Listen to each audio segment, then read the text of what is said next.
I'm James Hawes, and I'm the director of episodes 9 and 10. When I first got the scripts, I thought, great scripts, we can never do this.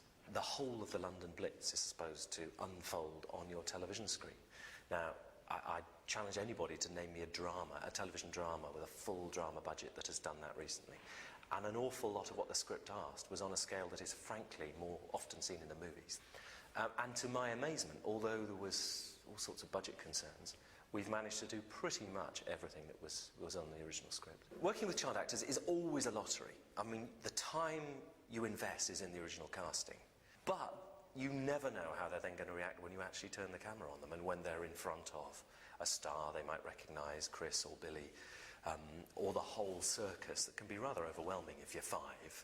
And most of them did brilliantly, actually. There were moments filming the kids when they were stuffing food into their faces so fast that they couldn't get their lines out and food splattered across the table.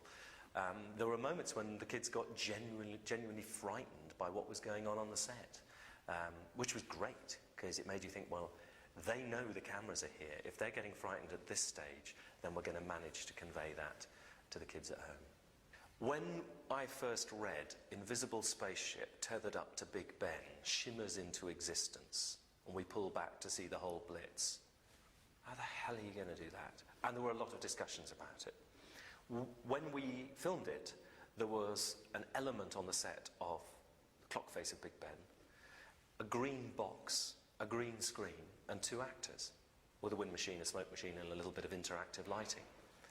It's very hard for them to act in a negative space. There's nothing for them to perform off.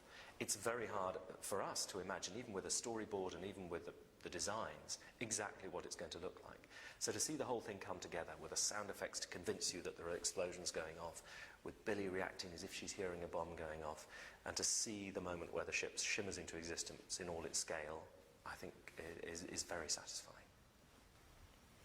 The barrage balloons were the trickiest part.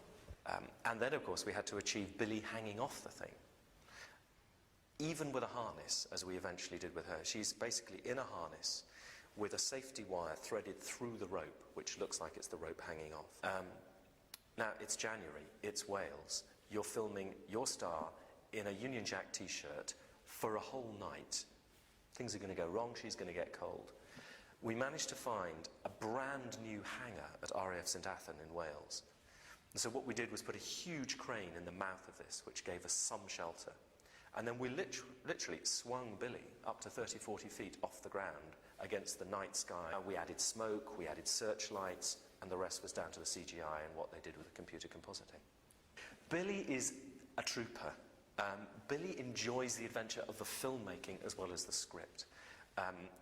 She was close to a sense of humour failure that night, as anyone would be, you know. Hey, it's a great job, we're going to hang you off a crane for as long as we possibly can, and it started to sleet and it started to rain, and we need just one more, Billy, just one more. She did it, but I can remember, I can hear exactly her tone at one point where she went, guys,